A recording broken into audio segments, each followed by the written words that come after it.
Just as a disclaimer, some people might be confused as to why my channel username is Christian's Reviews. It's not actually because I'm Christian. I'm actually not a Christian. It's called Christian's Reviews because my name is Christian. You know, sort of like Christian Bale, Christian Slater, Christian Grey, whatever. Let's just talk about JJ the Jet Plane. Quite possibly one of the freakiest kids shows ever made, JJ the Jet Plane was cats before cats, putting human faces where human faces should never go. The show was created by David and Deborah Michelle, and followed the adventures of JJ, a jet plane, Tracy, a jet plane, Snuffy, a monoplane that looks like he was fused with Mr. Ratburn, and Herky, a helicopter who just might be in the top 5 most annoying characters ever put to fiction. JJ, we gathered all the loose chicken feathers in Farmer Dale's chicken coop. It's been so constantly made fun of and memed to death that I decided, why not actually check out the show for the first time since I was a little kid? After all, it didn't really, creep me out as much as a kid, as much as it does now, but I never really actually watched an episode since I was a little kid, so maybe this will turn out just fine. The sun is rising high up over Terrytown. Friends taking off and friends touching down. Hereditary has nothing on this. Never been another little guy like this. Little? I mean, excuse me, did you see the size of those things? I wouldn't really call them little. Yeah, this is still just as weird as I remember it being. Why would you try to make these things look human? While Thomas the Tank Engine will sometimes have his weird moments, they at least put a more cartoony emphasis on him, creating less of an uncanny valley effect. JJ the Jet Plane suffers from the same problem that Cats suffered from, and that's trying too hard to put a realistic human face on the body of something that wasn't made to have a human face. This is why this show looks so damn weird. I digress. So, in this episode, JJ and the older cargo plane named Big Jake are spending time together by themselves at the lake while the sun is setting. Wait. Did you hope for this too, Big Jake? Mm-hmm. Well, you don't have to tell me what it was. I already know. Can you repeat that? Did you hope for this too, Big Jake? Mm-hmm. Well, you don't have to tell me what it was. I already know. Tell you what? Like, you already knew what? You're not making your words good. JJ realized that spending time with someone you care for helps you know what's in their heart. Just like spending time with God helps us know His heart better too. Yeah. Wait, God? Okay, aside from JJ and Big Jake looking at each other like how Dan Schneider looks at kids' feet, I never remembered the show mentioning God even once. Was there something I was missing? I gotta get to the bottom of this. This is Enigma Sleuths.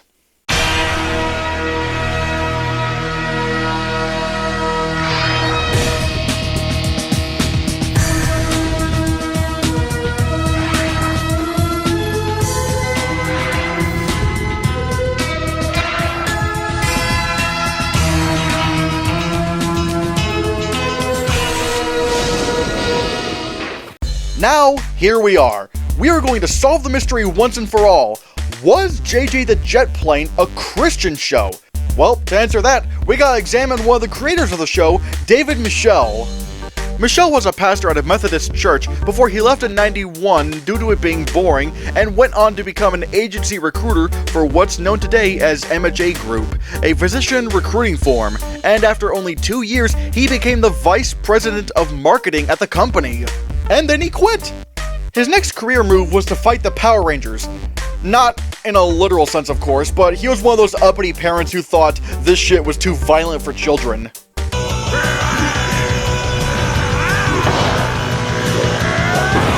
Go, my monster! Ugh, gruesome.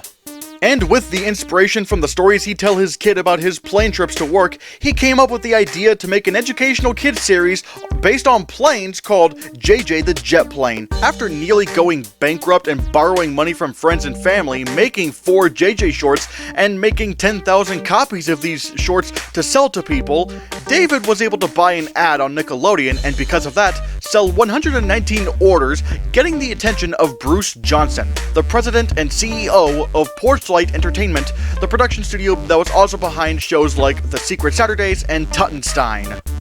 Just as a side note, if you haven't seen Tuttenstein, what are you doing with your life? That show is awesome! I digress. The show originally aired on the Learning Channel, which was definitely before my time as I don't even remotely remember that channel existing, but PBS later picked up the show and that's where I watched it. But where does Christianity play a part in this?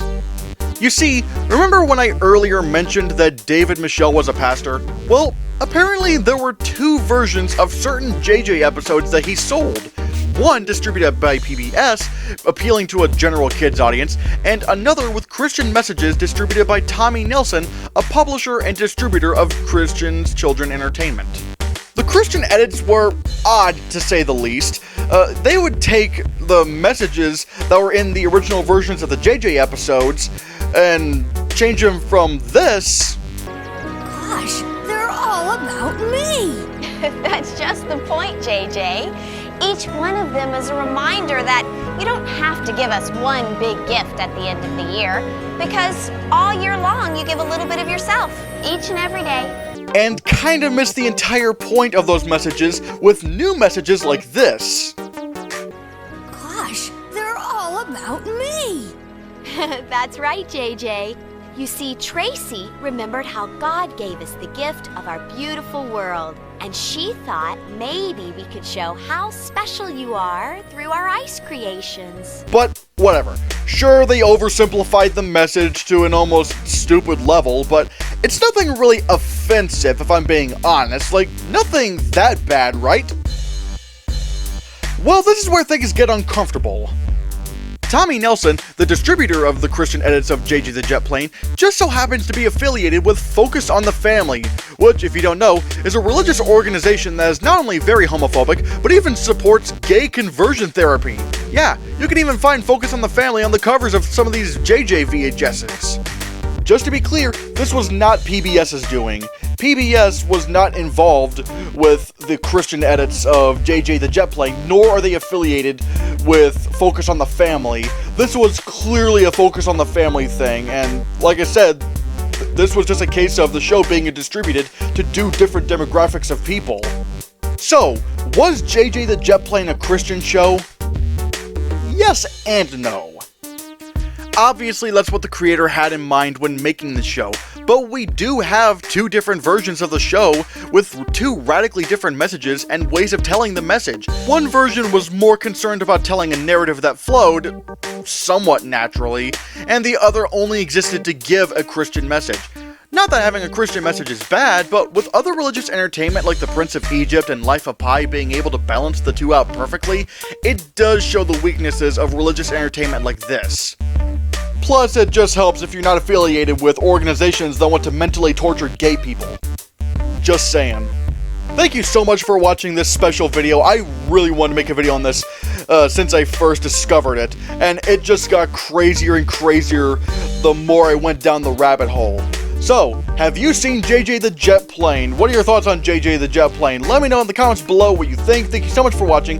Give this video a like, share the video so that we can get the channel circulated, and don't forget to support my Patreon on my Patreon page. And there's some really cool stuff in the Patreon. Like, for example, $2 will get your name mentioned in my videos, like the one you just saw in the beginning. Yeah, you'll have that. And $5 or more, you get the Hannahcast audio-only version, which is pretty much my movie podcast, where I just talk about movie news and whatnot.